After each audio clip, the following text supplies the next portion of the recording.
rushing wind. Come like never before. Come like a rushing wind. Come like never before. Whoa. Come like never before. Come like a rushing. Come like never before. Come like a rushing. Come like never before. Come like a rushing wind. Don't bother. I will stay here until you change me. 'Cause I need you. I don't wanna move. I will stay here until you change me. 'Cause I need you. Oh, I will stay here until you change me. Anybody need him in this room? Don't wanna move. I will stay here until you change me. 'Cause I need you. That's why I'm proud. Come like a rushing wind. Say,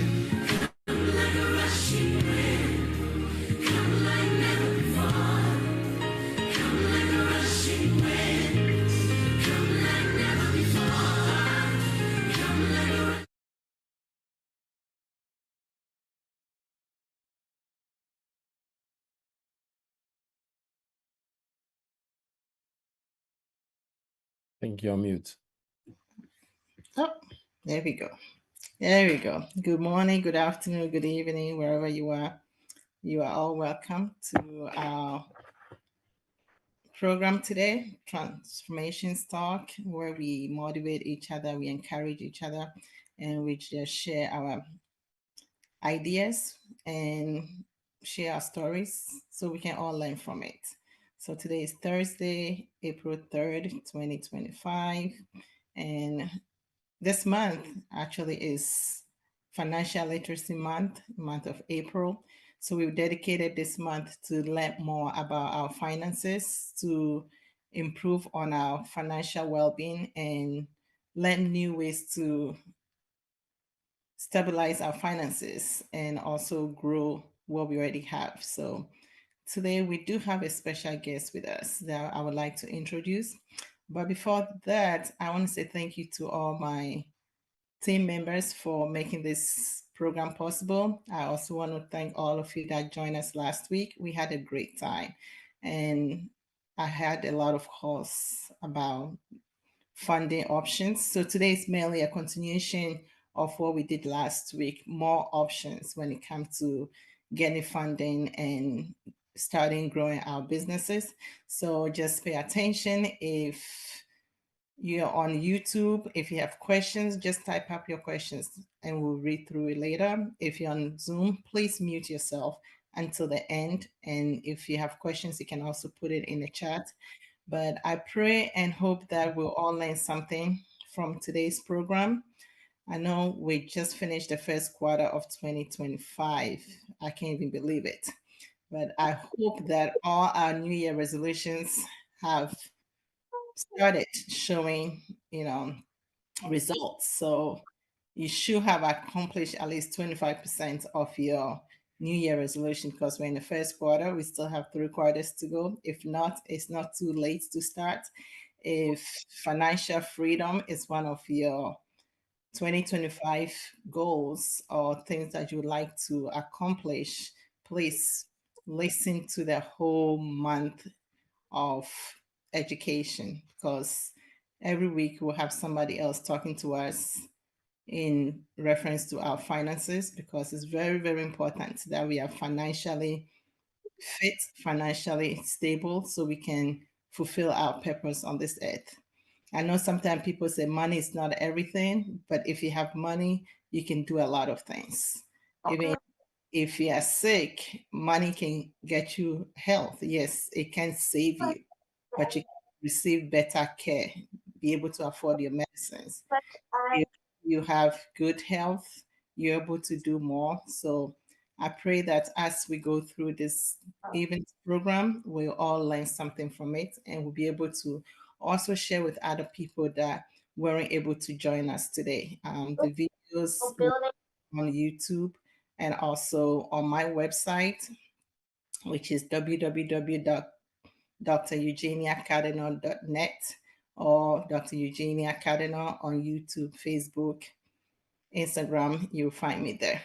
So, with no much ado, I would like to call upon our guest speaker for today's program, Mr. Akwasi Peprah. Thank you, Dr. Eugenia. Hello, everyone. My name is Akwasi Peprah, CEO of Max Barlow Group. I'm very excited to join this platform to present. Just by way of background, originally from Ghana, spent about 15 years at IBM and Cisco. About 12 years ago, my partner and I started a company in San Francisco. 8 years later, we scaled that business and sold it to a private equity. And that got me into a lot of different ventures that I'll be sharing some with you today.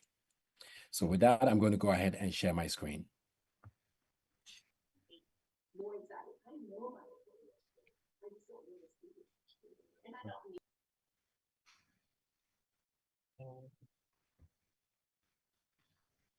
Everyone see my screen? Yes. Okay. So right after we sold the business, there was one thing that I was passionate about. What I'd done was, proud to that, I had tried to start a lot of businesses in Ghana. Everyone I started, something happened and that business would go south. And whether I remember we're making cooking pots. We were doing a lot of production selling Mali and Burkina Faso. At the peak of the business, the sales guy went with the goods and never came back. That was the end of that business.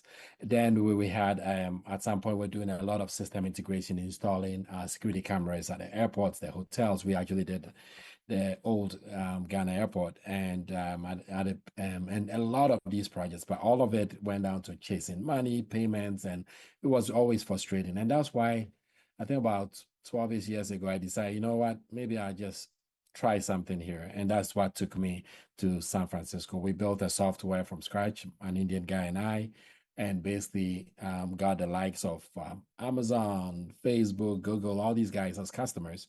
And that helped us basically build a brand. And that's what helped us basically sell the business a few years ago. But when we finished, what I remember doing was kind of pausing to see some of the problems. So what I had done was I formed a company with two partners, Dr. Eric and Dr. Martin, on what we call GIAC. GIAC was basically, what we wanted to do was bring investors, people doing startups, and basic service providers together to create an ecosystem. That was the goal of what I wanted, because I saw that a lot of people were doing businesses, but oftentimes it was really hard to basically scale that business, grow that business to become a big thing. And it just became something that kept throwing money in it and oftentimes not a much of return. So we found out that every company is either a producer or a marketplace, logistics, or delivery. So for instance, we have a company called Escape. They do skincare for women and it's based in Cameroon. And then we have like VIP Social, based in Atlanta. It's a marketplace. That's like an Amazon. Then you think about logistics. So Swoop is based in Ghana. That basically does delivery and move stuff, logistics. And then you have delivery, let's say a locker. Then what we did was that all this makes it to a customer. Then over time, we started adding more customers. So fast forward today, we have about 30 companies that are across this ecosystem that we've been helping basically help grow that business. All that was good, but we realized that without infrastructure, it was really, really hard. So we started looking at, think about warehousing, and being in Ghana, Nigeria, Cameroon, Kenya, and the US, it became really hard, but we continued to work through it. But I realized that all, as Eugenia said, all this falls on money. Because no matter how much businesses ideas you have, if it's not structured well and the right funding is not there, it doesn't go. So initially started and formed Max Barlow Group that I'll be talking about in a second. Initially was more targeted to these working capital for some of the businesses we had. But as we got into it, we realized that the problem was bigger than these startups. What we realized was that the interest rates were ridiculous. I mean, anywhere from 40 to 150%. a year were the interest rates that were being charged, because typically, and also there was no valuation. Typically, people looked at their houses and gave it a value, and they would say that this is the house price, and they would go with that. So that led to limited cash. And so, for the record, there's a lot of credit systems in Africa, in Ghana, Nigeria, other places. The problem is that nobody reports into it, so you're not able to get any credit reported. All that has done is that it stalled a lot of company growth, and obviously prompts layoffs over and over, where businesses are not able to sustain. Either they get a super high interest rate and they can't sustain, or they don't get the money and they shut down. So I saw that as an opportunity. And then I was looking at how much, if you look at the bottom, in 2024, 43 billion is going to be paid in interest in Africa alone. Just think about that number. That means you got to lend a lot of money to basically pay that type of interest. Just 4 years later, 2028, that number goes up by 100 billion. The lending market is so big. Just even talking about Max Barlow, as at last Friday, for Max Barlow specifically, our loan request in Ghana alone, and we are multiple countries, in Ghana alone, is $133 million in Ghana. So you can just imagine the demand for cash became a big thing. So, but all this thing was up. Most of you have done this. You've given somebody money. There was no interest. They probably gave you a nice story, and they never paid you. So when I hear London, I hear Africa, it's like, man, I don't even want to. I don't want to think about it. But so my co-founders for 2 years kept convincing me about trying to get into this, and I was like, man, I don't want to do this. So I told them one day I missed my flight, and I was like, if you can solve 3 things for me, if you can solve the willingness and ability to pay, if you can solve the exchange rate, and if you can solve the government regulations for me, those 3, I would basically figure it out. And we talked for hours. And at the end of the day, I was almost convinced. I think they gave some very good ideas in solving the exchange rate. We found multiple revenue streams to make it happen, which I'll show you.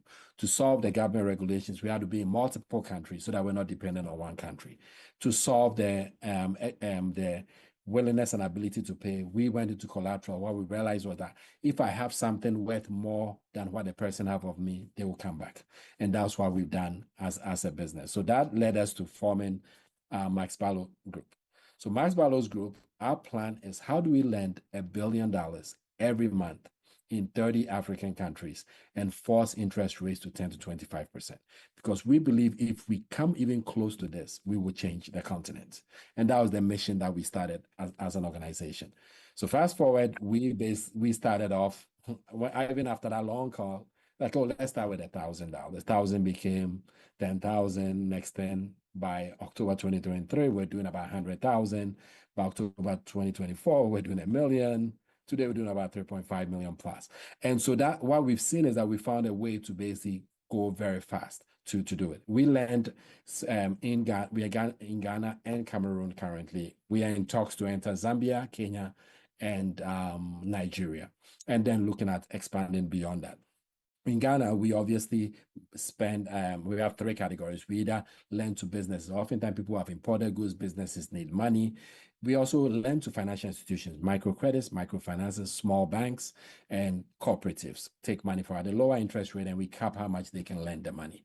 Then we also do strategic deals, what I call enterprise. It's basically working with big conglomerates. For instance, Cargill is as big as Cargill is. They struggle with the farmer in Ghana, where the farmer has to pre-finance everything to get it to Cargill and be paid 30 to 60 days later. We're able to pre-finance that, and basically Cargill pays us, we take our money out, we give the rest to the farmer. So we found different ways of basically expanding. But outside Ghana, we focus on lending to financial institutions. So microcredits, microfinances, and we get insurance on the money from insurance and major insurance companies, or they probably invest in Max Barlow, and then we use that as collateral. So we found different ways to basically grow the business. As the end of last year, these were a quick snapshot of our business. We were at the time running 1.8. We're running about 2x that number today. We found a way to make that business very profitable. This is basically after expenses, how we're able to run this business. And this is the magic number. There's 0 default in Ghana. It's almost impossible to do. But I'll tell you, the only reason this number is possible is because we have something worth more of the customer, of the people lending, than they have of us. What NPL means is non-performing loans. That's loans that continue to pay interest past 90 days. So we have some of that. We have struggles on it. That number is under 1% currently at the end of Q1. This was at the end of Q4. What we also realized was that to make this work, a lot of businesses focus on just the interest. They got to increase the interest too high. But what we've done is that we have processing fees. So every loan has a processing fee. And you're able to make a lot of money off processing fee. Vendors, for instance, we take collateral. So those cars have to be insured. Those cars have to have GPS trackers if they are not parked. So all those ones are able to bring money. They are not charging the individuals any higher than the normal rates, but we have partnerships to basically be able to collect some of those as rebates. We also have restructuring. Things happen, business life happens, and so we have to restructure their fees on it. We introduce earnest money. Just like you buy a house in the US, you have to pay earnest money. So we have people not come to waste our time and kind of say, I want this loan and just be going around. So if you're serious about it, you pay money and it goes into your amount once we decide to proceed. And we just got a sixth one for a lot of those companies you saw at GIAC. As they're taking working capital, they give a profit share to the business. So we have found different ways, and that's why we're able to do over 50% net margins as a business. But I think it stems down to a few things, because for me, the passion of doing this is around why I walked away again from another 9 to 5 was because of these three areas for impact. Working capital. Working capital is non-existent. As I started in San Francisco, I saw a lot of business. We raised, as a business, when we did it, we raised $68 million. Did not put any money in that business and raised $68 million and sold quite more than that. And what I remember seeing that was that when I look at a place like Ghana, there's no trust, there's no credit system. It makes it really, really hard as a business to thrive in that region. So solving that working capital and what we've seen on the ground is phenomenal.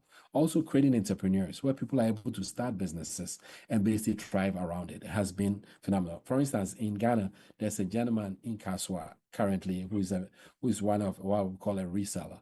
Basically, this person had partnered with a gas station. All he does is put gas in Uber drivers, taxi drivers, Toto drivers. These guys are able on every given day, basically filling their gas in the morning. Let's say $35. At the end of the day, he gets $36. That's this guy's business model. And he has a long wait list of customers that he can't even support with that case. So you're able to see the impact. We've seen market women and other people basically be able to get these monies, turn around and grow their businesses. And that's what. And the most important is education. A lot of times there's a lot of loan sharks and individuals just taking advantage. So we've been doing a lot of financial education. We've been targeting markets in Kaswa, Dome, and doing collaborating with churches, mosques, and basically educating on a quarterly basis around in Ghana initially and starting to get into Cameroon. So we found different ways to say if we can solve working capital, create these entrepreneurs and create this education, it will go a long way. And that's the mission we've been on as a business. Just a snapshot of our impact stories. Just in the last year, it was 20,000 people impacted on the monies that were revolving. Over 100 impact stories that we captured, and 1,000. Because if you think about resellers, we lend anywhere you saw from $6,000 to $500,000 is our loan ticket. However, if you look at our resellers, they are giving $20, $5, $10. So they're able to reach a lot of people. That's why you see a lot of people out there. And then we continue to work a lot of these places to drive impact, because our goal is not to increase, but to basically find ways to reduce interest rates over time. We expanded into other countries, and we are using different models to enter those countries. This is just a competitive advantage. But this business started with the co-founders putting their own money for 2 years to see if this thing worked. Then we went to last year, we raised what we call equity round. We raised actually 2.4 million from 100 investors who are part owners of the business now. And then this year we're on a mission to raise 20 million, which we've raised almost, I think, close to 2 million to date. We started about a month and a half ago, where we're able to give money. People are able to bring their money and get anywhere from 10 to 14.5% a year. That's paid quarterly. So that's something we have. But the big thing for us is that if we're able to get up to the 5 to 10, 15 million, we're able to go to what we call impact funds. An impact fund is basically someone look for a very profitable company that's making a lot of impact on the continent or somewhere. So it could be financial, it could be green energy, it could be they invest in these things. So we are looking to basically build ourselves to basically get impact funds, because an impact fund gives you loans for 3 to 7%. And so if we get a loan for 3 to 7%, we're able to then look at how to further reduce interest rates as a business. This is just a snapshot of where we're looking at. Last year, we thought we'd end up 1.5. We ended up 1.8. We'll see where we land this year, and we'll continue growing over the next. And this is just how much money we lend a month at any given time.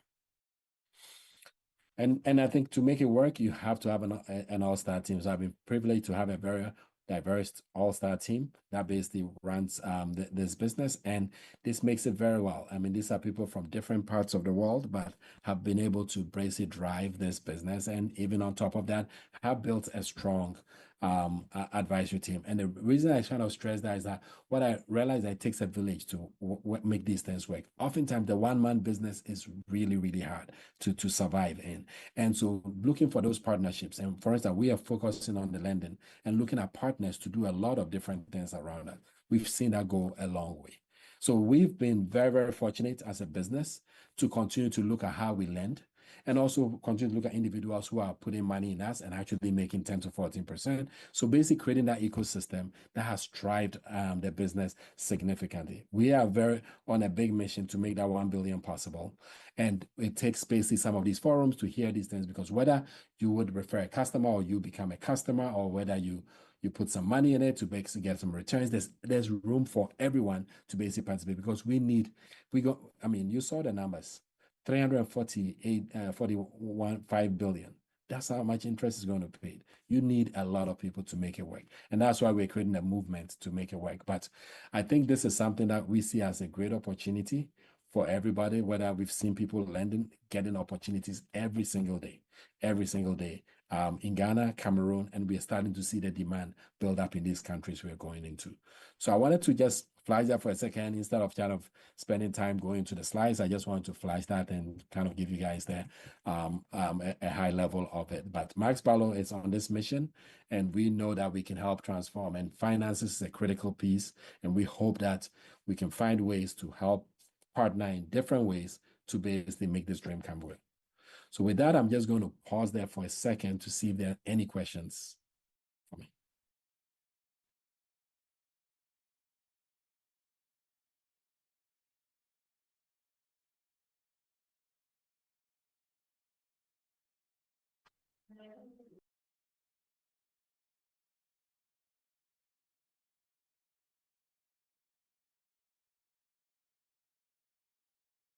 Very quiet crowd.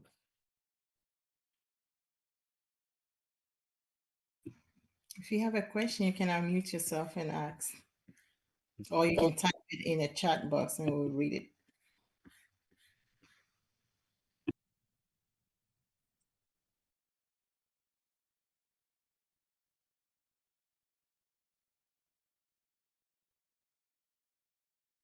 All right, so I came late, but just a quick question. Yes.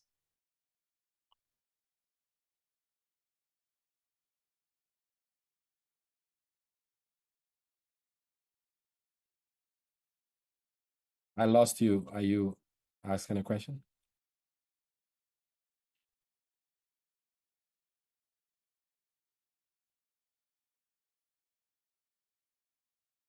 Can you hear me?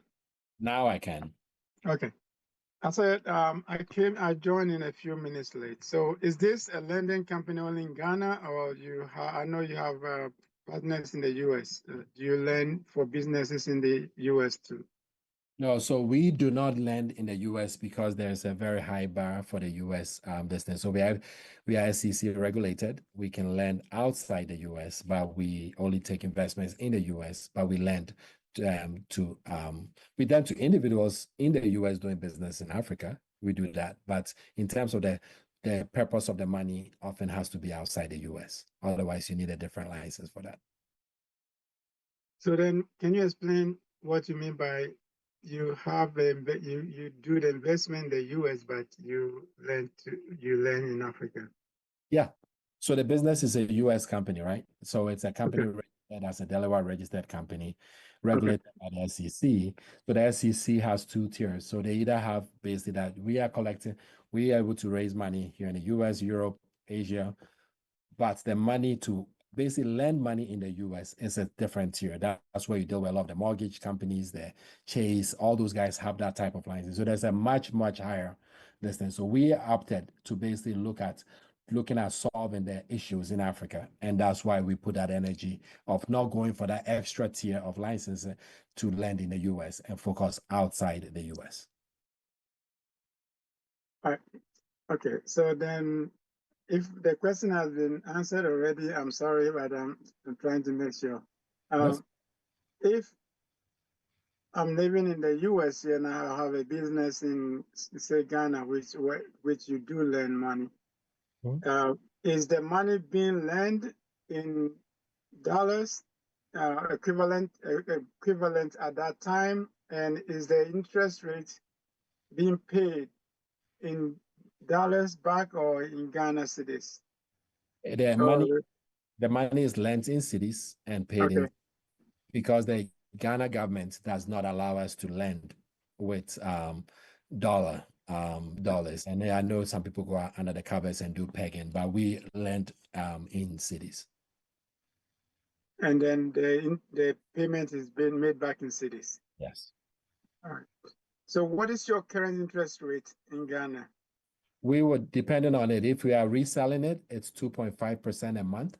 If we are not reselling, it's a direct customer, it's about 4 to 4.5% a month.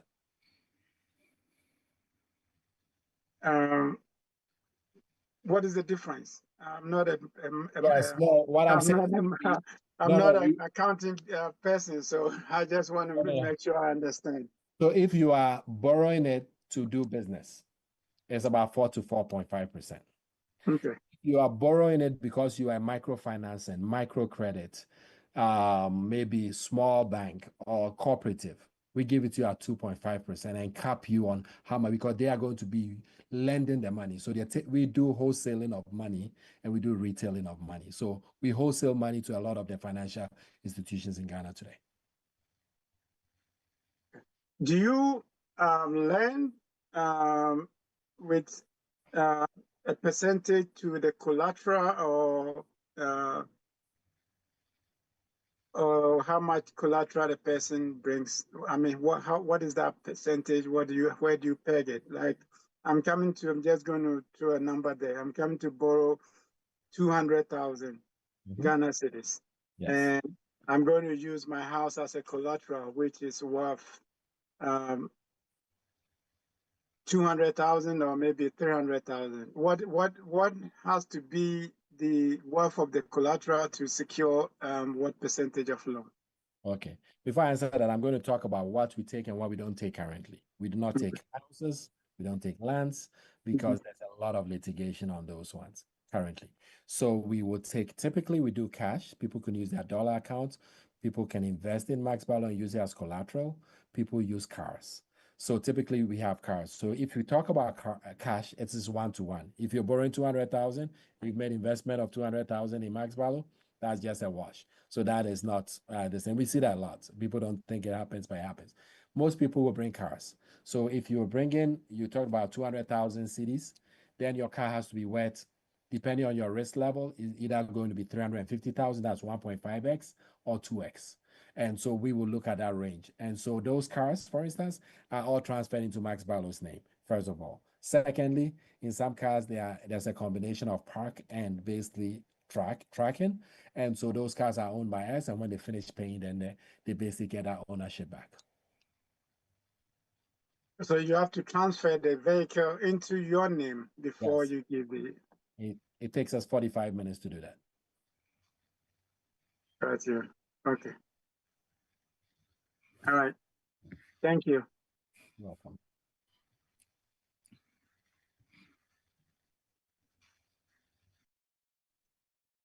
Yes, Anthony?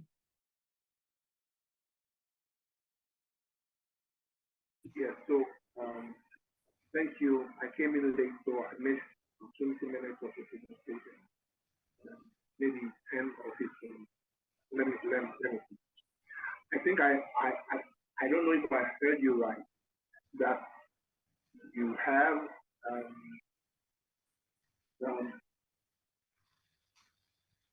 like people who want to suggest people for lending and people who want to lend. Is that what you said? What I said was, yeah, there are times that we work with people that basically are sales reps, right? So a sales rep basically suggests people to lend. And we also have people who lend, but I was also saying there are people who want to invest money in the business. So we have 3 different categories of people. are you employing people, or we need to put together a cooperative? How does that work? So we don't, I know they are basic independent contractors. So those independent contractors are simply bringing loans, and basically based on the loans they bring, they get a commission of the loan amount if that loan goes through. Okay. So what does an independent contractor, how does somebody qualify to be an independent contractor? Well, there's a vetting process. I have to see their history of lending, if they've been in the banking sector or not, or their basically style of basically getting people to get as customers. So we do. The line was breaking. You may have to come again, please. Okay. No, so I said we do screen the individual to basically see if they're fit. And that fit is basically history of lending. For mostly people who are bank loan officers in the past, their style, their network. So we review it to see if we qualify or not. But we have a lot of independent salespeople currently that do loans. And so that it depends on what that person is. And then our loan people, I'll say that they are making anywhere in a typical year, anywhere from 50,000 to 200, about 300,000 a year. It's typically what our loan contractors make. Cities. I don't know if you are still talking, Anthony. You're on mute. I was asking if the amount you mentioned is in cities or dollars. Cities. What does one have to do to qualify for a loan with you? You have to, we focus on willingness and ability of people to pay. So what we do is that we want to check and make sure that the person has a business that actually is going to turn something. So if you come and say, hey, I'm going to build a house 3 years, but it doesn't fit like I would do short-term lending. So when you come, it has to be short lending. We say, okay, I reported these things, they're clearing. I needed to clear to do X, Y, Z. We do it. So once we check that, then the collateral is more of an insurance policy that, hey, okay, after we've checked and made sure this guy or gal looks like they can actually pay that, then now what do we put down in place in case nature happens? So we take the collateral as a secondary item. Our focus is assessing your business. So we don't just say that because we have people come and just try to park a car and just get cash. We don't do that. We basically want to understand the business because we are focused on helping them. There are a lot of people clearing goods at the harbor. It's typical customers. You have a lot of businesses that maybe they bought something, they need money to go and buy something to turn it around. Those are our customers. Or they need money to import, or they need some money for short-term expansion. Those are the type of customers. So schools, businessmen, different businesses, you leverage us for that.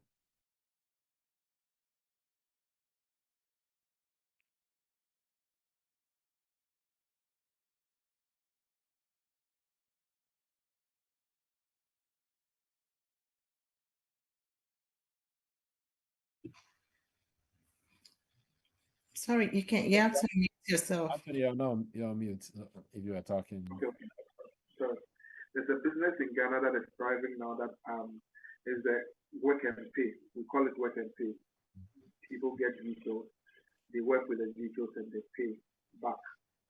Are you interested in that business, or would you fund somebody to go into that business? So I partner with people that are in so many things. So today, for instance, people do the other source. That means government workers, when they take loans, those people are out finance. So we as a business are not, we want to specialize in wholesaling money, right? So we don't specifically go into businesses because for us, it will not help us scale. So our focus is we're going to raise a lot of money and then look for individuals. Let's say you, Anthony, came in, you had a business, and that was what you did. We were able to talk about a risk level, put those profiles around it, and you were running it. We could run you as a how do you call it? A reseller of money to basically drive that. So we have those people. That's why I gave you the example of the guy in Kaswa who is just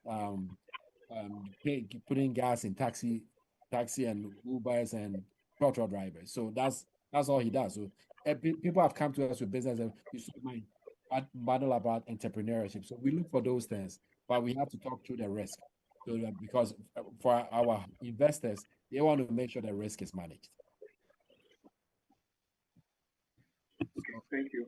Okay, there's a question here that, for instance, I'm a petty trader and I need a loan of 20,000 cities. Do I take, do you take collateral, and how long am I supposed to finish paying that?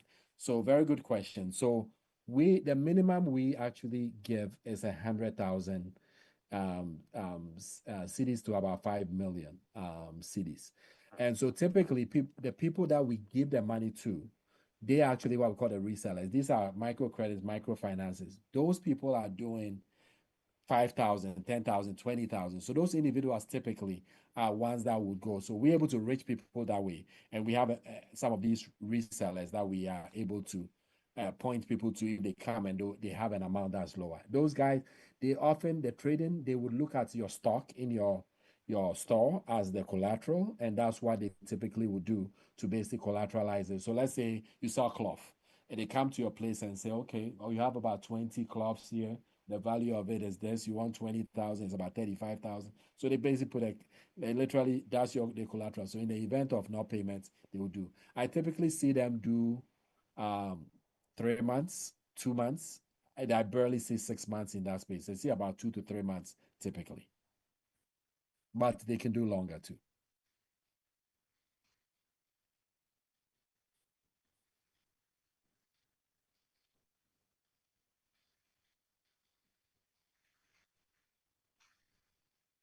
Other questions?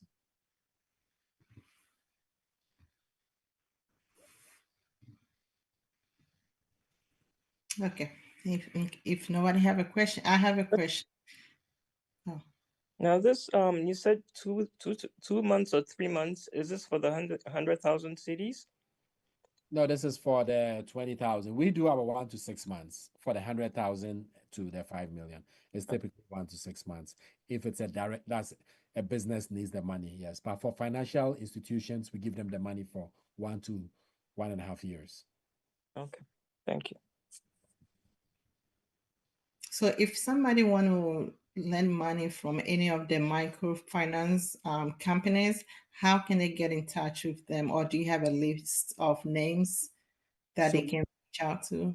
Yeah, so we have some of our customers that we have that microfinance, and we have some. So depending on where the person stay, typically when we get a this thing, we refer them to those those companies to drive it. So that's what we've been doing. We are actually looking this month to onboard like 7 cooperative banks. So that would basically be taking money from us and then basically lending it. So we are still growing that piece currently. So we have a few, but our goal in the next year is to have a lot of them so that we can reach that in Ghana. Outside Ghana, everybody is a financial institution. So that one we have a lot. All right. Thank you. So like someone like me, I'm in the US, in the diaspora, and I want to start a business in Ghana, but I live in the US. I have my Ghana card. Is it possible to get this loan to start a business in Ghana? Yeah, so yes, in fact we have some of my investors have, or other people have actually taken loans in the US for Ghana. And the way they've typically done it is that typically if you have assets there, that's fine. That's actually easier. But some of them, for instance, they've actually moved money around and they don't want to take that money over there. So that money that was growing here in some fund for them, it would typically transfer it into Max Value and basically get like a private debt, or basically put it as cash collateral, and then they are able to borrow against that. So that becomes the collateral. So, or if you have assets in Ghana, then we also use it there. But most of the people who have done it from the US have moved money from somewhere to us while they have the duration of the loan, and after the loan, they take that money back. And they've gotten some interest on it too. So it depends. Okay. Can you shed light on how people in the US can benefit in your program, mainly on the investment level? How does that work, and what are the requirements for somebody to invest into your company? That's a perfect segue. So typically we have what we call MISA, right? Max Value Impact Savings Account. So these are the numbers you're looking at. If somebody brings, for instance, anywhere 5 to 49K, right? You're getting 10% a year. And that's the number we pay you quarterly, as you can see. So that number ramps up. If it's 50 to 99K, you're getting 13.5. And if it's 100K and above, it's 14.5. The way it works is that it expects you to be what we call an accredited investor. Typically, the SEC requires that you are making X amount of money, maybe in some cases 200,000, 250 as a family, or you have a 1 million net worth, or you are what we call a sophisticated investor. What a sophisticated investor is, you understand investment is basically what it is. So either you have that or you claim to be a sophisticated, and we only have spot for 35 sophisticated investors every year that would come in. But once you come in, let's say you had $100,000 and you were keeping that money, for instance, at I'll give you an example, right? You were keeping that money in a savings account, right? That's how much you're getting. If you put in a money market account, you can see quickly what percentages you get out there.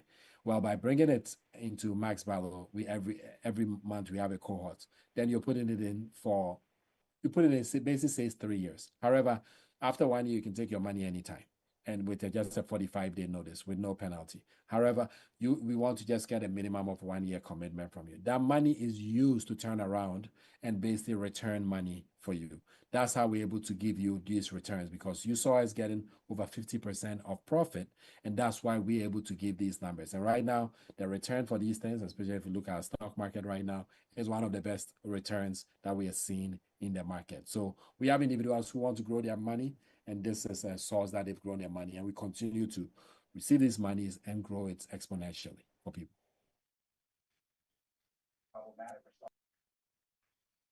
Very good. Thank you. So, I mean, if you're in the US and you have some money and it's sitting in your savings account making 0.1, 0.2%, this is a good way to invest that money to yield some interest at the end of the year, and knowing that at least it's guaranteed, right? Yes. And it's quarterly. You're paid quarterly. So the way it works is that, let's say right now, our next cohort ends April 10th. So the April 10 people, the first payment is July, end of July. And then every 3 months, they're getting these percentages that you see broken down here to get those monies in. So that's what we do on the investment side. So are they getting the money they put into the investment, or they just getting the dividends of They're getting it put into it's like like you get CDs, you get the money back, but we are paying that every quarter into your account. That interest comes into your account every quarter. or you choose to reinvest into the account, or we not set it up that way to reinvest, so the money comes back. If the person wants to bring some money back, they can do that and join another cohort. But today, the money automatically comes back to you every quarter, just like Susu, basically. like every quarter somebody collects your Susu money. Okay. You're getting interest, good interest. Now we have some people, we only allowed here that if you wanted to you lock the money for 3 years, then you get 12% instead of 10%. But a few people have done it, but mostly everybody does the quarterly. Okay. And what was the minimum again? 5,000. 5,000. Yes. And do you have a maximum? I'll take anything. So, All right. I feel that's a good way to You invest. have 5,000 US dollars, right? Not 5,000 Ghana cedis. Yes, please. Yes. Because US. this is a US investment, and the interest is dollars. So this is not in Ghana. So this is dollars. Okay. And also, I mean, there are some people in Ghana that have money and they would like to invest. How does that work? Very simple, because they just have to check the accreditation. I have investors in even the equities side. We have Ghanaians. In fact, about 20% were Ghanaians living in Ghana. And then here too, we've only run into time that some people call me and, hey, I have all this money, but it's not in a bank account, those type of things. I really can't. For our regulation purpose, it has to transfer from a bank account to our bank account. So we don't just take cash pieces. So those ones, that's the ones that get disqualified, because we've had a few of them that have made those type of requests. But it has to be sitting in a bank account and transferred to our bank account. Because of money laundering, anti-theft, those rules that we have to follow. Anthony, you have a question? Yes, please.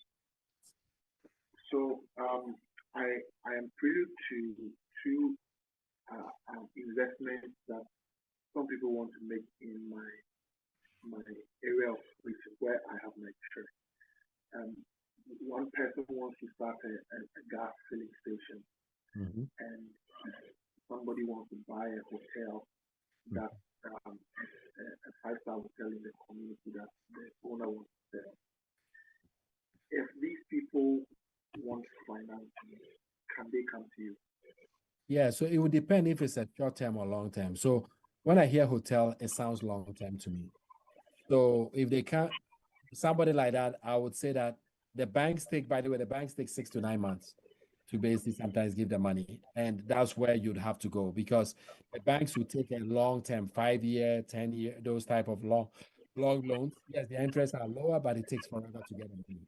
What we do is that a gas station person will be interesting to see if he already has the setup and it's just more a working capital that gets something. The business is actually driving money, and we can see that it's going to drive money. That could be interesting.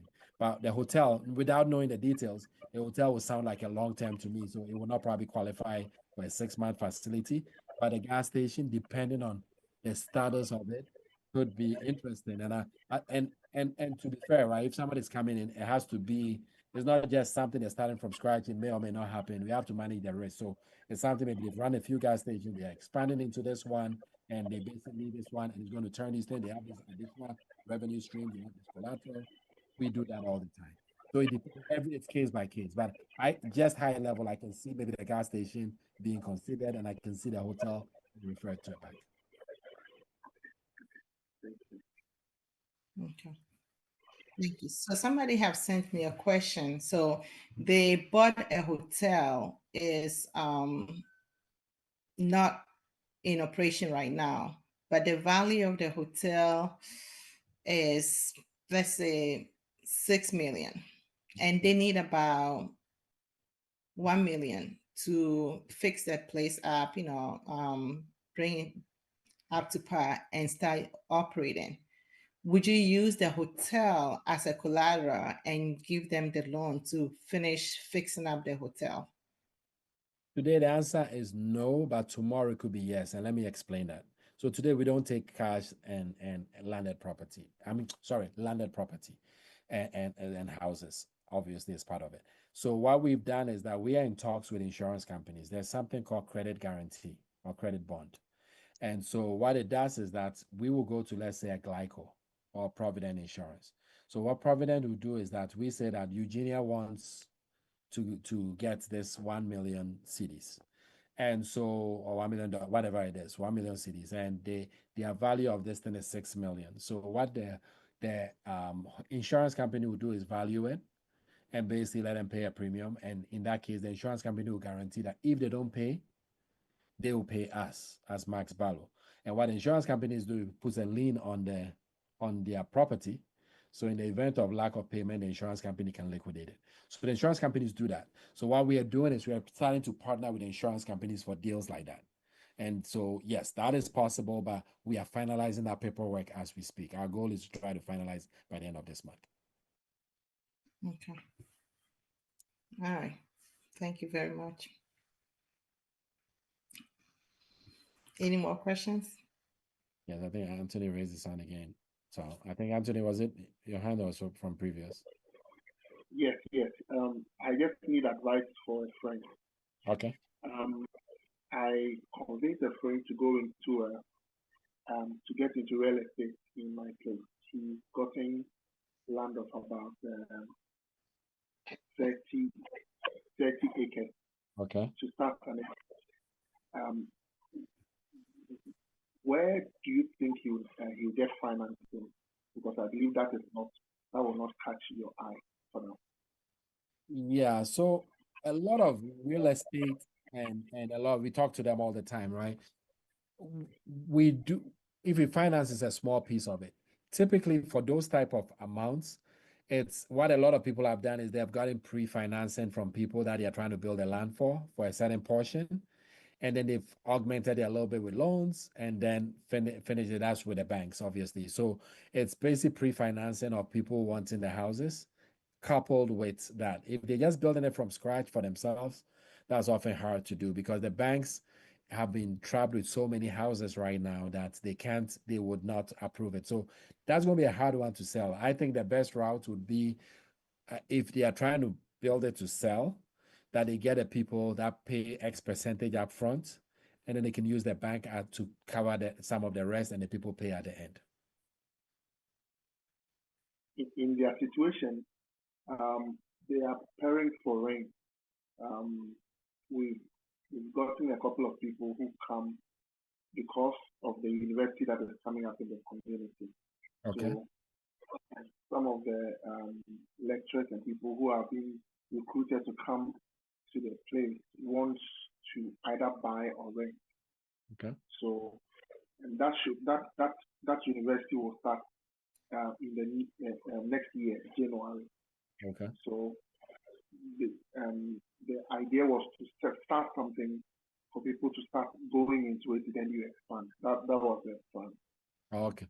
Yeah, and I think that makes sense. But if you can, as much as you can get for those people interested to buy and convince them to start with some of their capital, always using some of this capital to basically drive that piece will be good, because the lending piece is, and then they have to be talking to banks, and if their books are in order, that's probably the best route, because they'll get those interest rates about 1.8 to 2.5% from the banks. But it's a long process though. So you want to collect the upfront cost from people, and then you continue basically getting some loans on top of it. That's what I'll say they should consider that.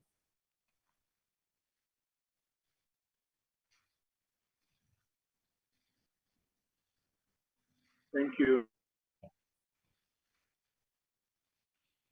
Okay. All right, I have one question. I'm a straight up number person to want to know.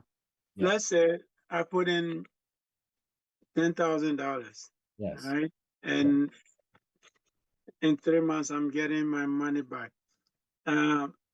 Based on whatever percentage you're giving right now, Yes. in 3 months, what am I looking to get back? Yeah, it's yes, a very good question. So we're looking at, let's say 10,000 is an easy math to do, right? So I think you're getting the first, because you're going to get 1,000 at the end of the year for the 10%. So you're getting 150, 250, 250, and 350 for those 4 quarters. That's how the 1,000 interest that you get on the 10,000 would break out. You said you mentioned a couple numbers. So $150, $250, the next quarter $250, the next quarter $350. That's where, so if you invested 10,000, let's say in April, July, you get $150. The next 3 months, you get $250. The next 3 months, you get $250. The next 3 months, you get $350. Then it starts again with those things. If you stay for year 2, starts again. If you stay, so if you notice, you're getting basically 1,000 every year for those 3 years. Okay. Does that make sense?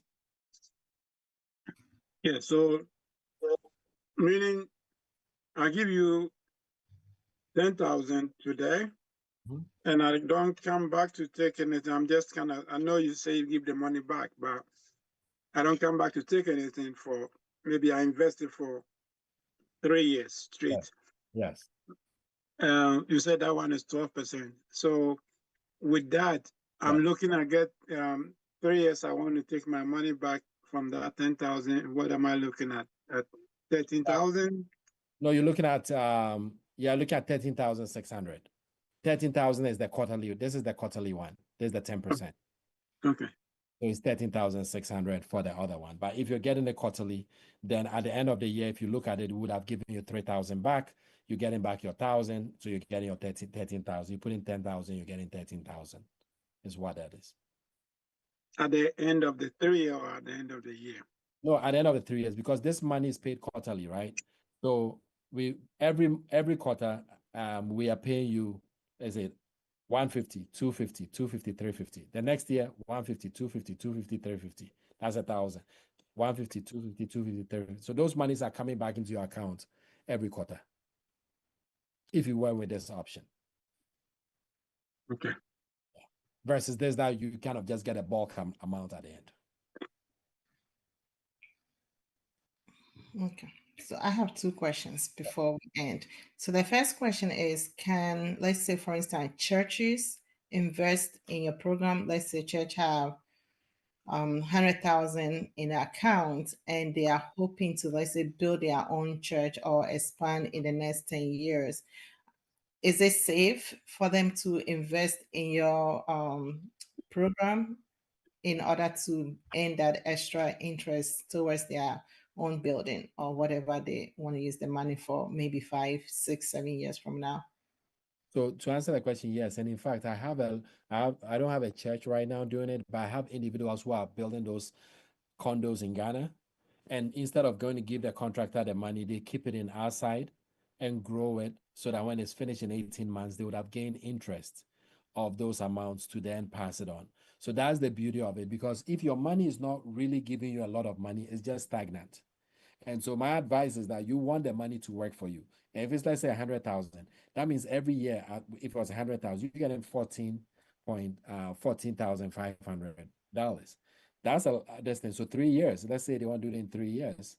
That's a lot of money they would have gotten on top of that amount that if they kept in any savings account, it will be a minuscule amount. So we look at it as something that because of the returns we're getting over 50%, that's why we are listening. But a lot of people, yes, to be listening, have been in some of these companies that promise 30% a month and all these other big numbers.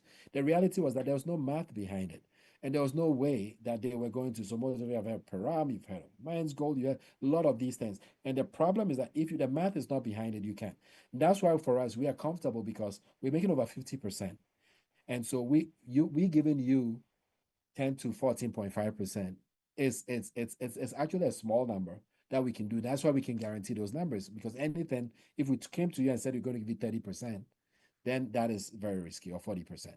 But we believe that a 10 to 14.5% is something we can do very easily. And just because of the demand we have on the cash, we don't see any issue on it. So my recommendations are businesses use that to drive. Plus, you're not dealing with a Ghana company. We deal with SEC. There's laws in this country. It's a Delaware registered.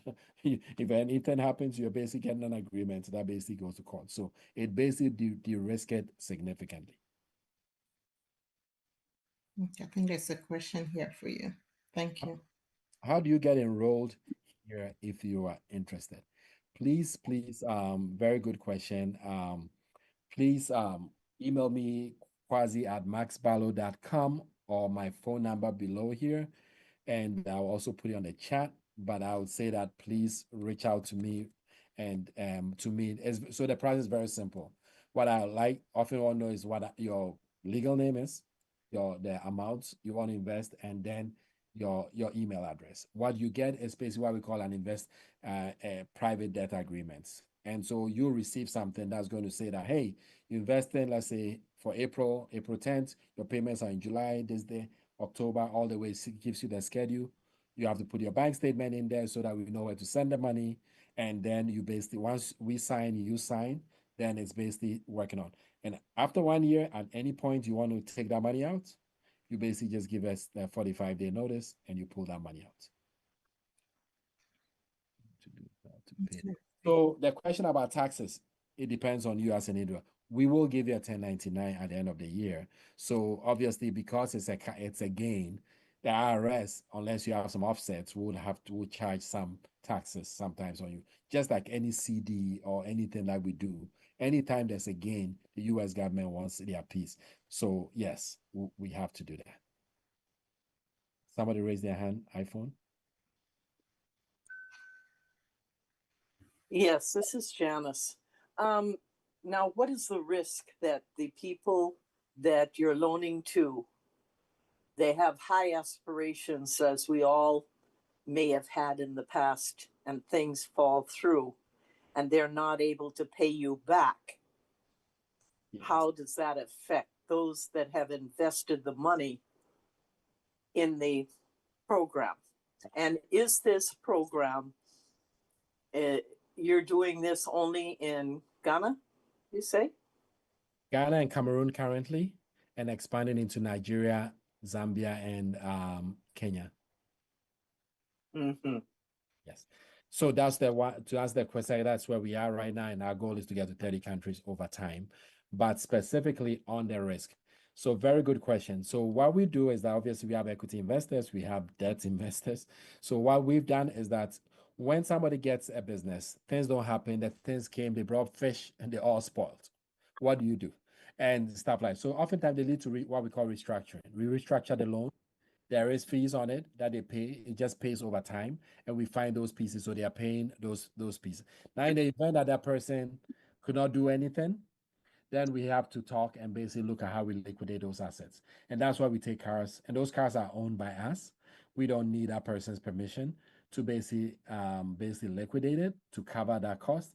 And we have like dealers who work with us to basically make sure that who are always basically they can help some of these people that are in buying to basically buy those cars.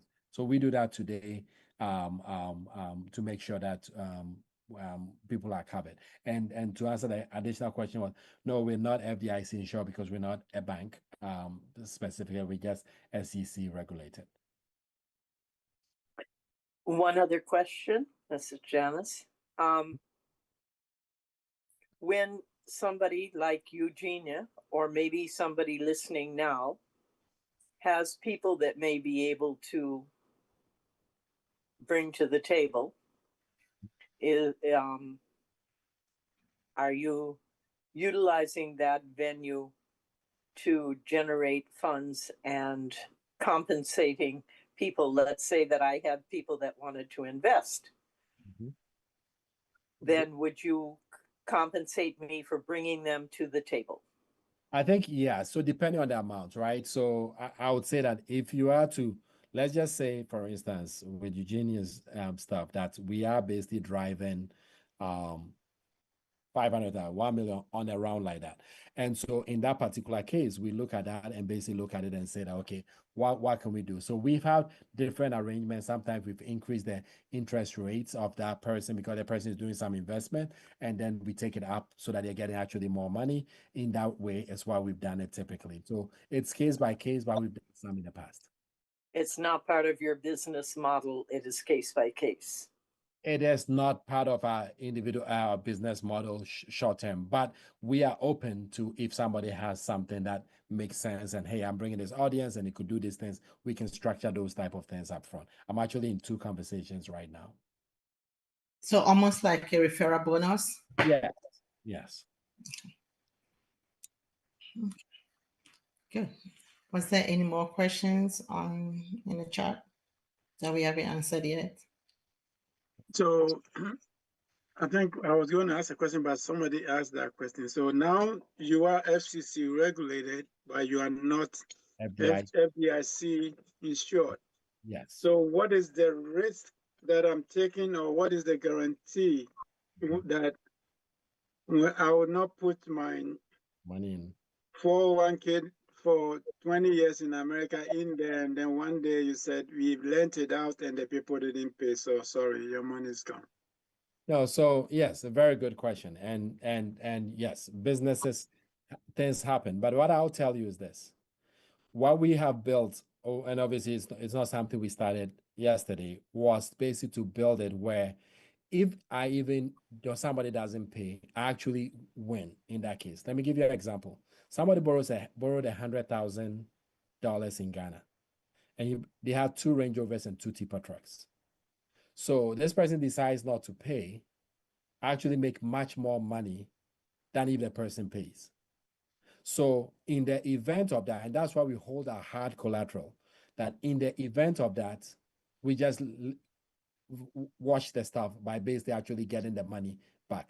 And that's what we put in place to make sure that every one of these ones is possible. Because if you're right that if we do not have any insurance or things happen and the people take the money and we can't do anything, yes, you're right. And that's why we're not even touching lands and houses, because those ones take a lot of legal longevity. However, leave the houses, the land, the cash, and the cars that we are taking are sufficient enough to still keep us covered. And that's why 3 years into it, we have 0 default.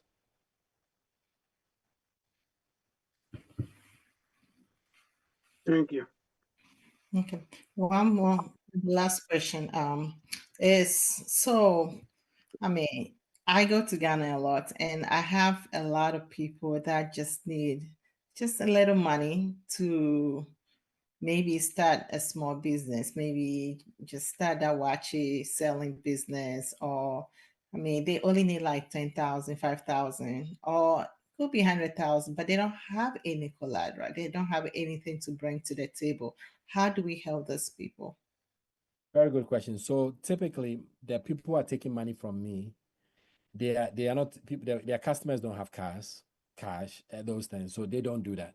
What they typically do with them is that, for instance, if they have a store, they will use the items they are selling as technically pseudo collateral. Now, so in the case of the watching seller, they will have to have something. They have to know where probably he or she lives, right? They will have to basically do some homework. If it qualifies to that bar, they've done it. Because today they give a lot of those with the ice water sellers and all those, they get money from these companies.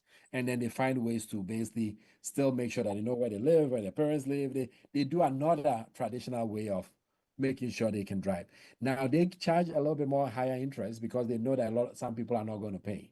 And so they cover themselves that way. And so that's how they run their business. But when we give them loans, what we do is we let them pay interest only for 6 months so that they can catch up.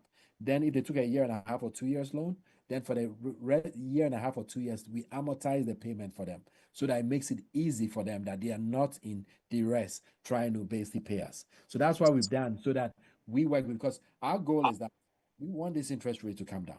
And the only way we're going to come down is that we have to work together. So we work with them to make sure that happens. So by basically getting more of a slow roll for them, they're able to do. But today I know Dad and all my resellers, they are able to give loans to people like that.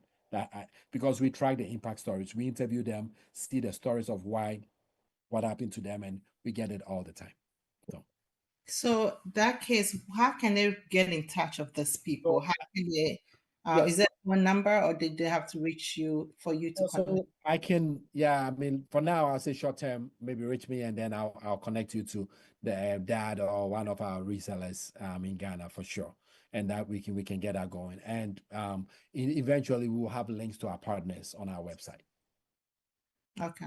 So how can I be a reseller in Ghana? Or a reseller, as in like a loan person taking money to lend, correct? Yes. Yeah. So Ghana is complicated a little bit. Most of the time you need some kind of license, right, to basically lend in the country. So that license is often a SUSU license, a tier 4, or so there are different licenses you get. Once you have that license, then the government allows you to lend. Now the tier 4 is an individual who is doing the thing themselves. If you go above, then those ones micro credits, then that microfinance, then that one you can take deposits and all those. So there's a little bit of thing. But I'll say that yes, if you get a micro credit license, anybody can do. There's Susu guy, the guy who's doing the Kasua thing, he has one of those micro credit licenses, and that's just what allows him people to lend with. So once you have that, you can lend. And how do I get that? I'm interested. Oh, well, we can give you offline. So it's a Ghana Association of Microcredit. And Okay. and that's the office. It's a subdivision of Bank of Ghana. And honestly, my business has chosen to stay on a microcredit. I have the same license as Bills and Quick Loan. Actually, lend a little bit more than we do currently. And for them, if you look at them, we've chosen to stay at that level because the regulations are much lower. Because anytime you go higher, microcredit, my finance house, because it's bank, finance house, or savings and loans. The third one is microfinance and a microcredit. We've chosen that microcredit. You can't take money, you can't take deposits in the country, and and then we can't have more than one office. And so we've chosen to stay in that level, and I think that's a better level for people who want to operate and have a little bit more flexibility. Because if you go up, the regulations get harder. And if those who are familiar with UT, as UT went and became a bank, that was when they got pulled out. Okay. Yeah, because I would love to be able to help some of these Yes. people, but I want to make sure that at least there's some type of documentation or some system Yes. to assure that they will pay me back. And Eugenia, if there's interest, we can ever let you talk to some of these guys and see the good, the bad, the ugly, how they experience it. We do forums for these people to come and talk about the experiences, what's working, what's not working. glad to connect you with some so they tell you the good, the bad, and the ugly. It's a very tough space, but if you set it up right, I think the key is you have to have something worth more than what it took from you somehow. That's the only way typically our mindset. Otherwise, they'll use it for a funeral, a party, they'll use it for everything else but to come and pay you. Okay. All right. Sounds good. Very, very well informed. And glad to have you on our program today. And I'm sure we've all learned something, whether you are the one. One last question, so I'll just answer it, then you wrap up. So the question was about the collaterals. Do we keep the cars? Do we keep it or do we park it? I'll say depending on the risk, is both, right? We mostly park it. We can park it, but if they have multiple cars, we park some and we track some. So we have a tracker, and some if they're using it for business, let's say it's a truck driver who's running a business, that car gets tracked, and so we don't basically park. So it's case by case, but we do have a big parking lot for some of these cars, but we track a lot of them too. So the person borrowing the money can continue using the truck for business. It's just in your name. It is in my name, and it has comprehensive insurance on it. Okay. Very good. Wow, a lot of information. And if anyone is interested, whether you want to invest or you want to get some money, the numbers on the screen. Just take a screenshot if you can. Reach out to Mr. Akwasi, and he can give you more information. I know a lot of people have questions, but they're shy to ask or they don't want to say it out for everybody to hear. Please don't hesitate to call him. It's free consultation. It's free information. I'm sure he can guide you or lead you to the right person or in the right path. But as we all know, we don't only have to invest in one currency. You can invest in many, many other currency. I'm sure once we get to the other countries, Yep. I'm more than happy to invest in Gambia, Kenya. I want to invest in all the different currencies. So I'll be on your list once you get to the other countries.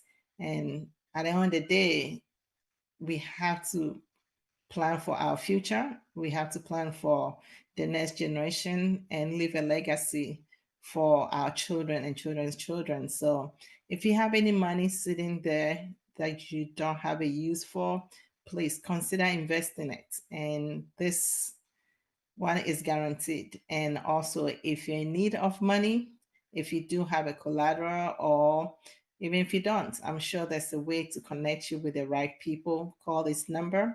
And can they also reach you on WhatsApp on this number? Yeah. WhatsApp, the regular phone, and anywhere, whether I'm in Ghana or here on other countries, this number works. Yes, I'll send him an email and he will respond to you. But I hope we've all learned something from today's program, and we're looking forward to more education throughout the month of April as we talk more about financial status and our financial well-being. So if you have any more questions, just reach out to him, or you can also send me some questions on my website, dreugeniacaternor.net. You can call me 443-623-6080. You can send me a text message. You can WhatsApp me if you have any question. And if you also have knowledge to share, please don't hesitate to reach out to me. I can put you on the schedule so you can share your knowledge with the group. But if there's no more questions or anything else, I would say thank you so much for joining us, Mr. Akwasi, and we are very much grateful to have you. And for everybody who's with us today, God bless you. And as I always say, don't be just hearers, be doers of thy word. So use this knowledge, share with other people. The YouTube is out there. You can share with other people that needs the information. And again, see you again next Thursday at 8 p.m. with more information on financial literacy. Thank you and goodbye for now. Thank you.